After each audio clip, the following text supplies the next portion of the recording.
मेरा नाम है अमी गणात्रा।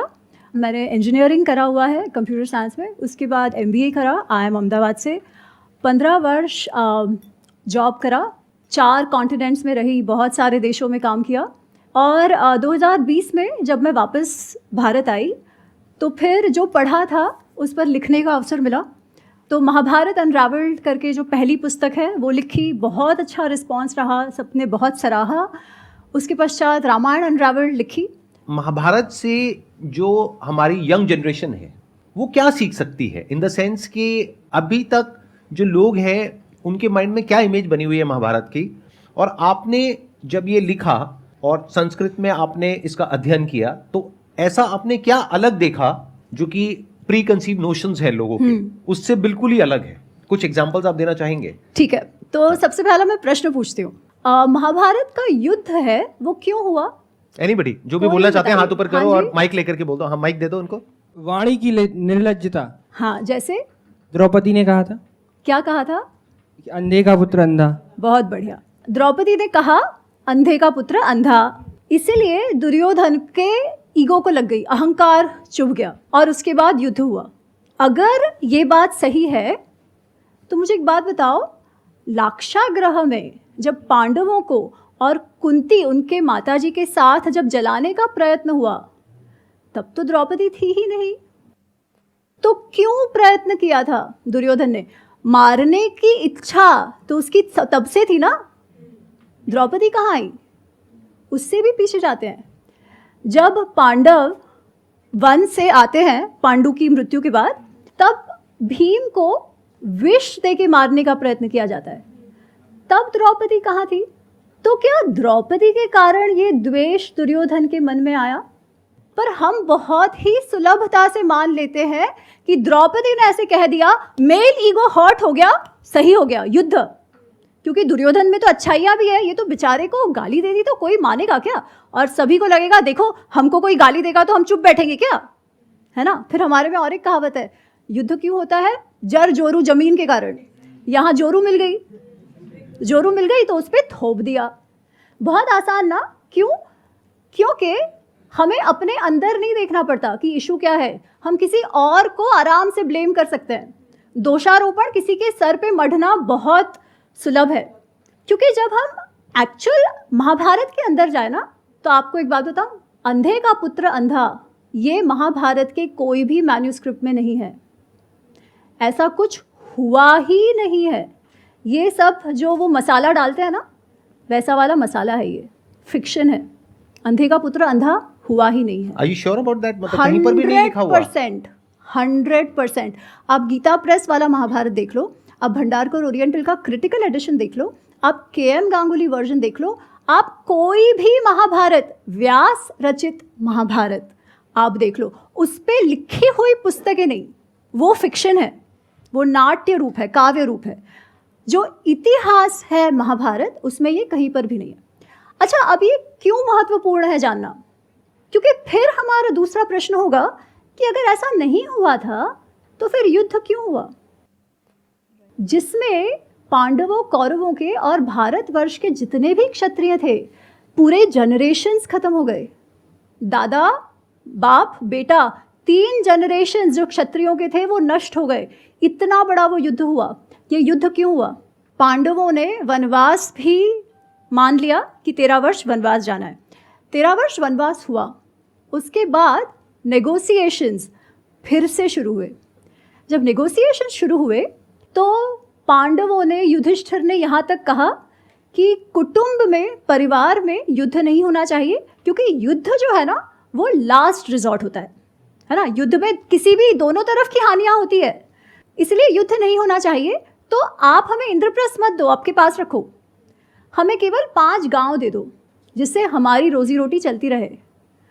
दुर्योधन कहता है, सुई का टोक होता है ना, उतनी भी भूमि में नहीं दूंगा। क्यों? क्योंकि मैं इनके साथ जीना ही नहीं चाहता। इतना अधिक मात्सर्य भाव, जलसी जिसे कहते हैं ना, जलसी और अहंकार, इनके साथ जीना नहीं चाहता। तो मेरे अहंकार के लिए मैंने इतने जनरेशन्स को नष्ट करवा दिया। तो फिर इससे हमारा की टेक अवे क्या है? कोई भी निर्णय जब हम काम, क्रोध, लोभ, मोह, मद, मात्सर्य, extreme attachment and desire, anger, गुस्सा, बहुत ज़्यादा गुस्सा, बहुत ज़्यादा लोभ, लालचीपना, बहुत ज़्यादा मात्सर्य, बहुत ज़्यादा अहंकार में जब कोई भी निर्णय लिया जाएगा तब हमारा पतन होना निश्चित है। अच्छा बुरा इंडिविजुअल ट्रेट्स की बात नहीं है। जब निर्णय लेने का समय आता है तब आप किस भाव से लेते हो? क्या लोभ में, क्रोध में, मुझे ये चाहिए, वैसा मुझे चाहिए क्योंकि मुझे चाहिए, माय वे और हाईवे, ऐसा डिसीजन लेते हो, या ये मेरे लिए अच्छा है इसलिए मुझे लेना चाहिए भले मुझे अच्छा ना लगे? कैसे निर्णय लेते हो? That determines. अब this lesson is so different from everything else that you heard कि सब में सही है, सब में गलत है। जब आप ऐसे कहते हैं कि सब में वाइट भी है, सब में ब्लैक भी है, तो हम क्या कहते हैं? मेरे में भी तो ब्लैक है, उनमें भी तो था, चलता है। पर जब तक वो ब्लैक रहेगा ना, तब तक ये मत एक्सपेक्ट करना कि आप सक्सेसफुल हो ही नहीं सकते। सब में ब्लैक है और सब में वाइट है, is it not true? It is true. हाँ। देखिए, गुण अवगुण सब में होते हैं, कोई भी ऐसा नहीं है जो एकदम परफेक्ट है, परंतु जब डिसीजन लेने की बात आती है तब आप कैसे लेते हो, ये महत्वपूर्ण है। ऐसा नहीं है कि मन में गुण अवगुण नहीं है, सब कुछ है, डिजायर्स है, हमें कुछ अच्छा लगता है और ये सब होना भी चाहिए। जब अटैचमेंट है तो प्रेम होगा, पर जब ओवर अटैचमेंट है तो पोजेसिवनेस आ जाएगी, तो जो संबंध प्रेम का संबंध था वही टूट जाएगा। सेम भाव जब अति हो जाता है तब, इसलिए कृष्ण कहते हैं मन को संयम में रखो।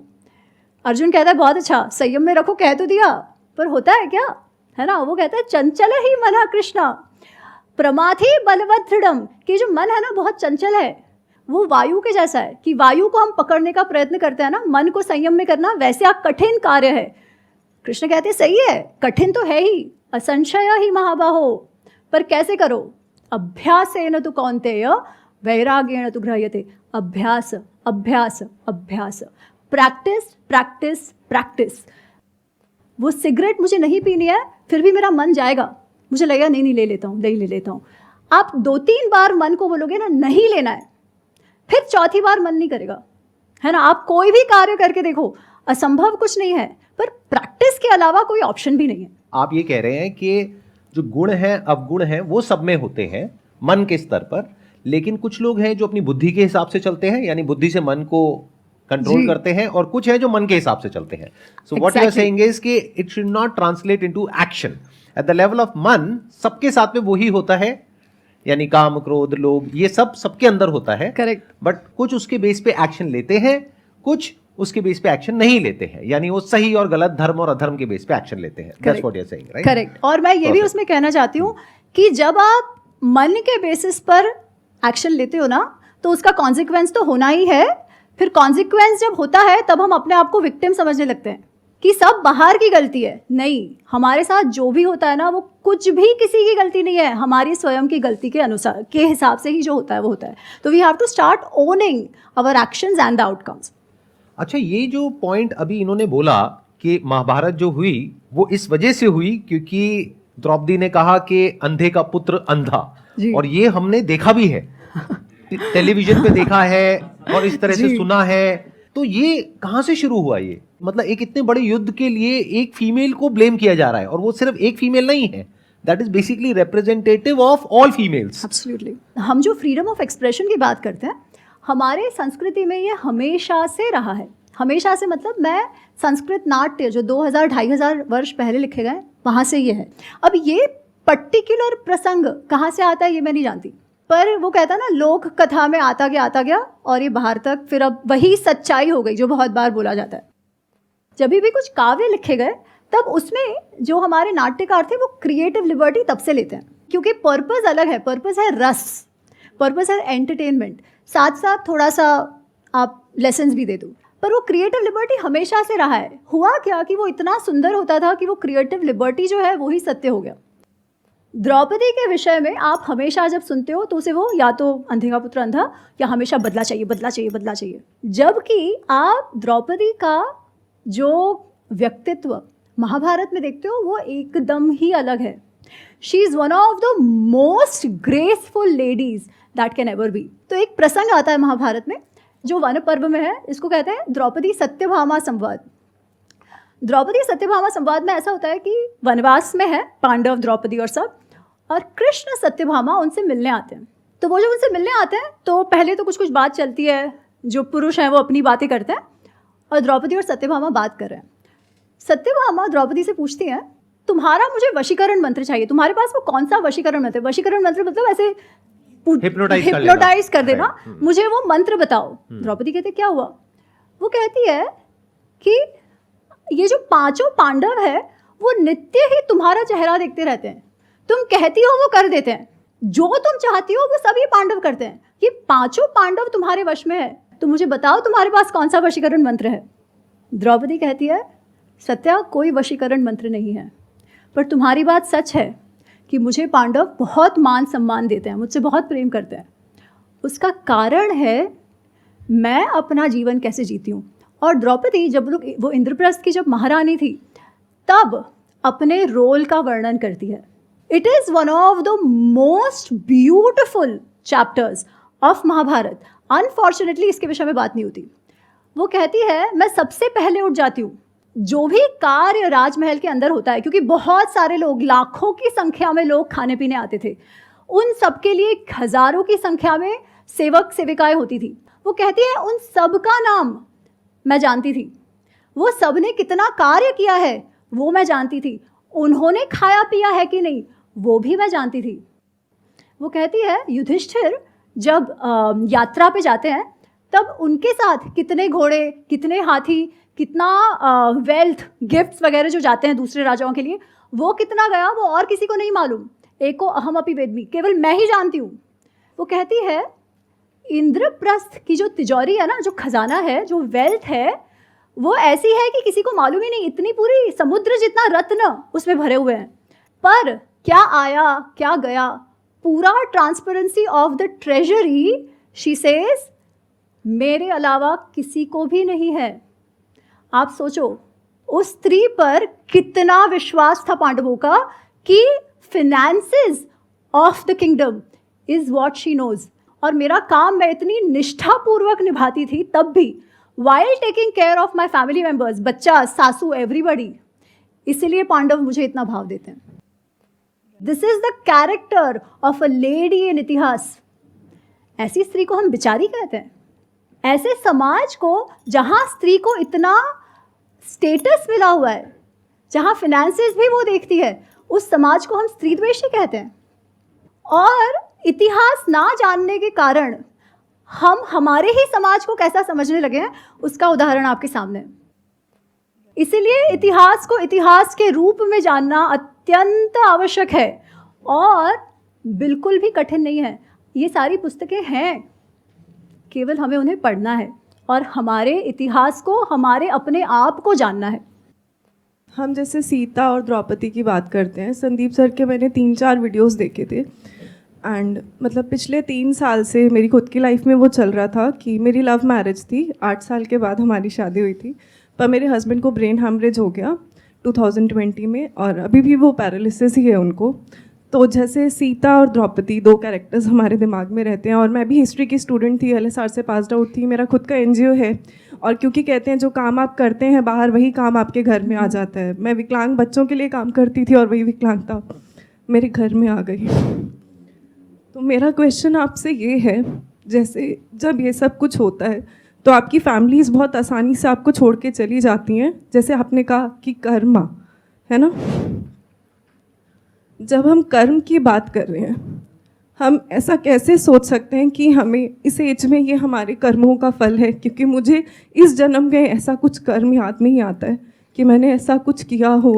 और मेरा संदीप सर से भी एक क्वेश्चन है कि जैसे आप मोटिवेटेड रहने की बात करते हैं, it's been from last 3 years मैं कोशिश करती हूँ कि मोटिवेटेड रहूँ, और अब तो शायद ऐसी पारिवारिक स्थितियाँ हो जाती हैं जब मम्मी पापा कहते हैं कि उनको छोड़ दो, कब तक ऐसे चलेगा या कब तक ऐसी लाइफ रहेगी, क्योंकि मेरी एक छोटी बिटिया भी है। और ब्रेन हैमरेज के बाद ऐसा होता है कि वो शायद कभी रिकवरी नहीं होता है, क्योंकि स्ट्रोक में रिकवरी के चांसेस होते हैं, विदिन 6 months आप चल फिर सकते हैं, पर हेमरेज के बाद शायद ऐसी स्थिति होती है कि वो पैरालिसिस कभी रिकवर नहीं होता है। सीता अपने हक को छोड़ती है और वो देवी बन जाती है। मैंने अपने हक को छोड़ा, अभी हमारे इन लॉज वगैरह साथ नहीं रहते हैं। अगर द्रौपदी अपने हक की बात करती है तो ये बोला जाता है कि आप अपनी संपत्ति के लिए लड़ रहे हैं या आपने परिवार को तोड़ दिया, आपने विभाजन कर दिया। तो आपकी नज़र में, आपने इतना इतिहास पढ़ा है, आपने इतनी महाभारत रामायण बहुत सारी किताबें शायद आपने लिखी हैं, आपको क्या लगता है जीवन में आज के आधुनिक भारत में क्या सीता की भूमिका निभाना सही है या द्रौपदी की तरह अपने हक के लिए लड़ना सही है?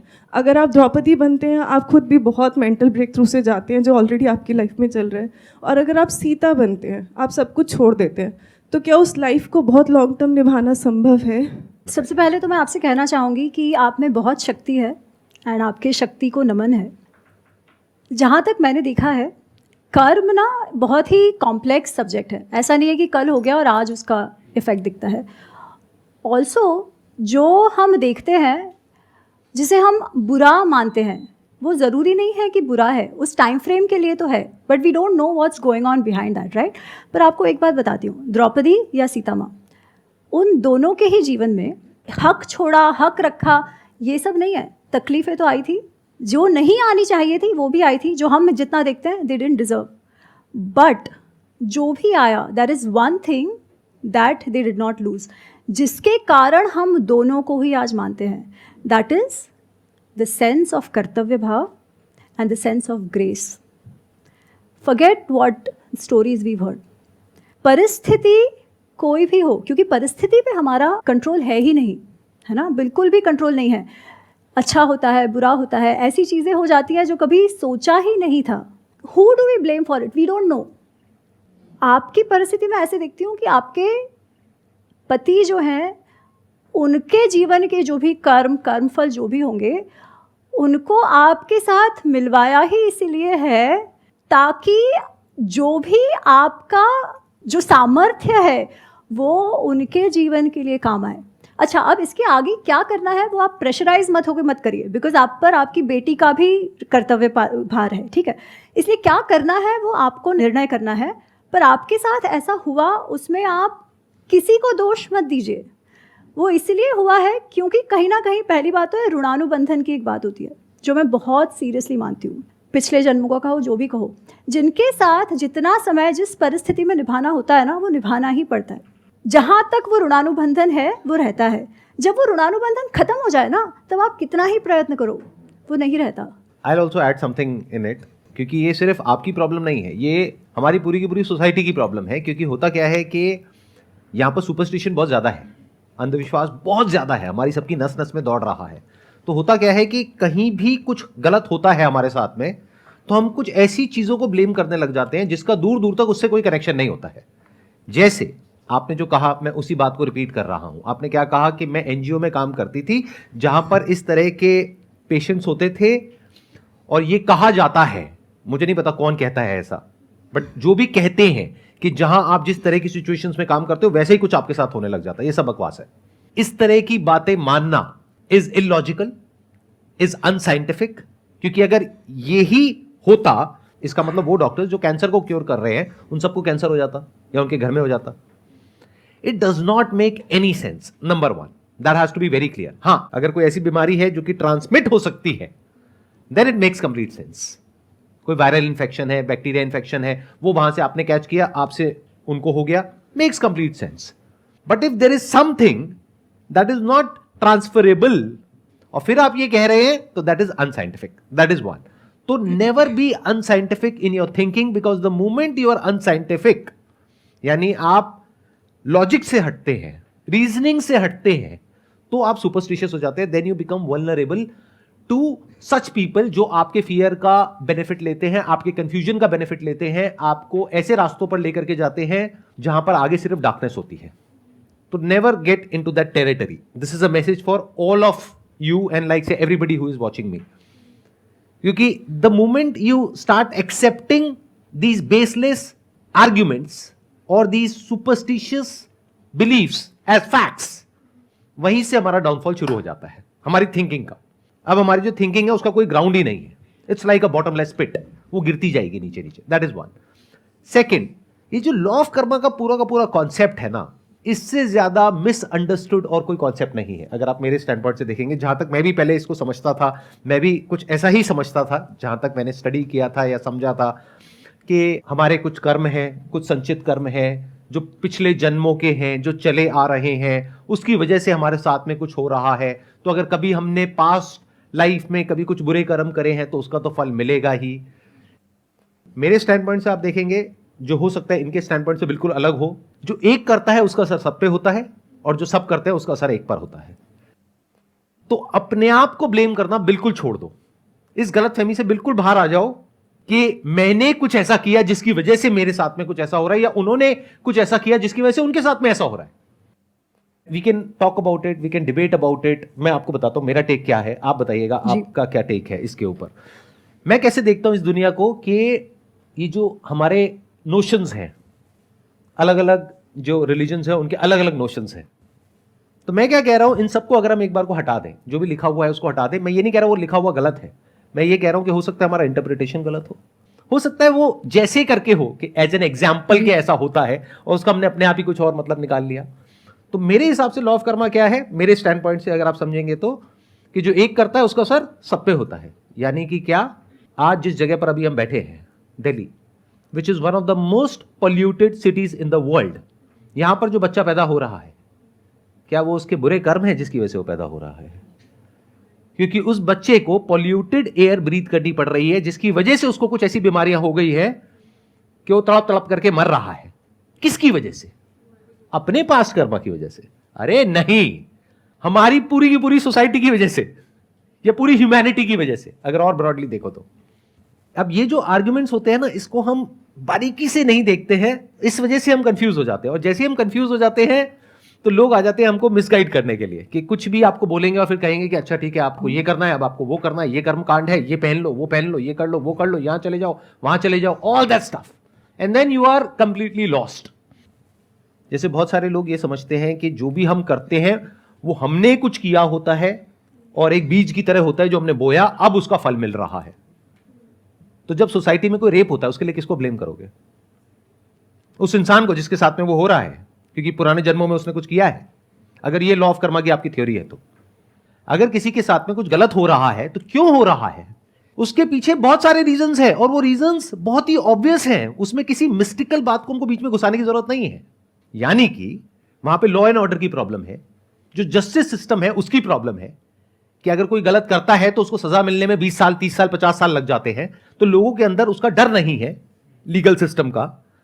क्रिमिनल्स होते हैं वो बच करके निकल जाते हैं। जो उस बच्चे की अपब्रिंगिंग है, जिसने ऐसा कुछ गलत किया, उसकी अपब्रिंगिंग में प्रॉब्लम है, एजुकेशन सिस्टम में प्रॉब्लम है, तो हम इन सबको ठीक नहीं करेंगे।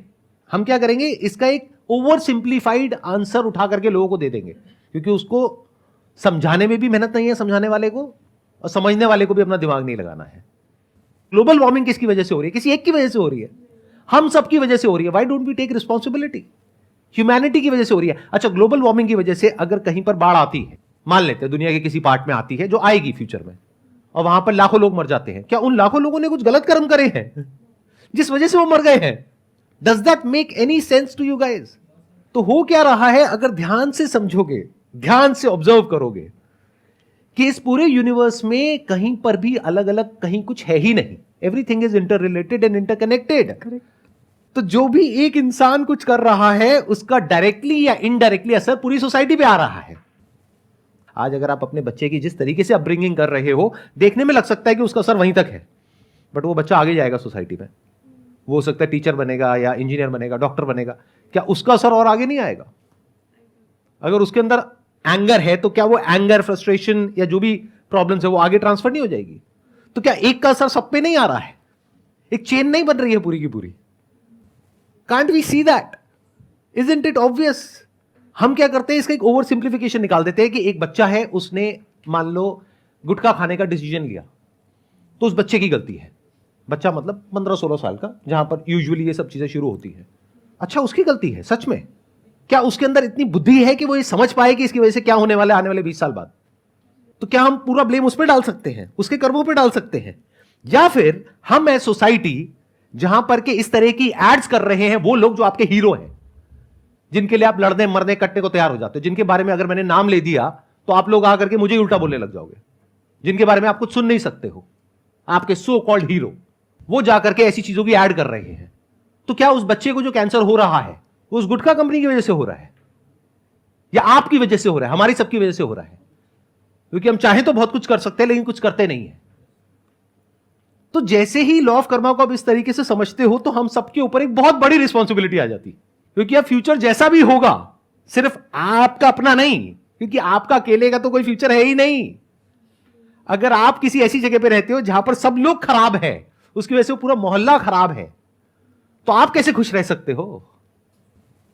खुद रिस्पॉन्सिबिलिटी लेनी पड़ेगी। आई एम सॉरी, मैं थोड़ा सा इमोशनल हो रहा हूं इस टॉपिक को लेकर के, because it's very close to my heart. आपका क्या टेक है इसके ऊपर? तो मैं आपसे पूर्णतः सहमत हूँ। केवल मैं एक चीज़ और कहना चाह रही हूँ, टेकिंग योर गुड का एग्जाम्पल। ऑफकोर्स कर्म पर्सनल लेवल पे होता है और कलेक्टिव लेवल पे होता है, और इवन जब मैंने आपको सबसे पहले वही कहा कि अपने साथ जो हुआ हो ना, उसमें we don't have to overthink कि अरे मेरे कौन से कर्म थे, because we will never know. आपको कभी पता ही नहीं चलेगा कि अरे वो किया वैसे हुआ, नहीं।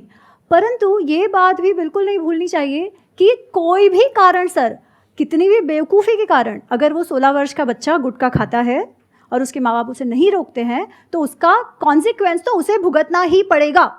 सो while we have to have a social consciousness, individual responsibilities can not be forgotten. ठीक है, आपके निर्णय का जो आउटकम होता है वो भी दुनिया भर पे नहीं थोप सकते। दुनिया पे तो असर होगी, बिकॉज एक का असर सब पे होता है, सबका असर एक पे 100%। पर आपके साथ जो हो भी रहा है या होगा, उसका कॉन्सिक्वेंस और आउटकम आप आउटसोर्स नहीं कर सकते। Few things are in your control, few things are not in your control. तो जहां पे कंट्रोल नहीं है, हाँ, वहां पे हमें रिस्पॉन्सिबिलिटी भी नहीं लेनी है। मैं आपको वही कह रही हूँ, पर जहां पे कंट्रोल है वहां पे लेनी वहां पे तो लेनी ही पड़ेगी ना। Exactly. Let's give big round of applause for. Thank you so much जी यहाँ पर आने के लिए। It was pleasure meeting you, pleasure talking to you. Thank you for sharing your knowledge. Sandeep ji.